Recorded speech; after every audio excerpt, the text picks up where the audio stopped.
আর হ্যাঁ, আমি আমি মহারাজের মতো রাজসভায় বসবো না। আমি নিজের বাড়ি থেকেই রাজসভা নিজের মতন চালিয়ে নেব। কাউকে দরকার হলে ডেকে নেব। আচ্ছা, আমরা আমাদের বেতন পাবো তো? না, এই 1 মাস আমি কোনো বাজে খরচ করতে চাই না। তোমরা সবাই অকাজে। এটা কিন্তু খুব খারাপ হচ্ছে মন্ত্রী মশাই।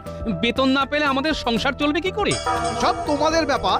যাও যাও যাও, নিজের নিজের বাড়ি যাও যাও। এবার তো গাছতলায় বসে ভাগ্য গণনা করতে হবে। আমার তো এবার বাড়ি বাড়ি পুজো করতে যেতে হবে। মা, আমি কি করি? হ্যাঁ, 1 মাস এখন কেঁদে কেঁদেই মরি।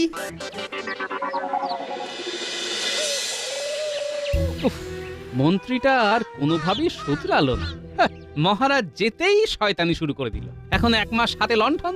উনি এখন রাজা, তুমি ওনার থেকে তাড়িয়ে দিলে হিতে বিপরীত হবে। হ্যাঁ বলছি, এখন তো মহারাজ নেই। এই সময় এমন একটা কাজ করে মহারাজকে চমকে দিতে যদি পারো,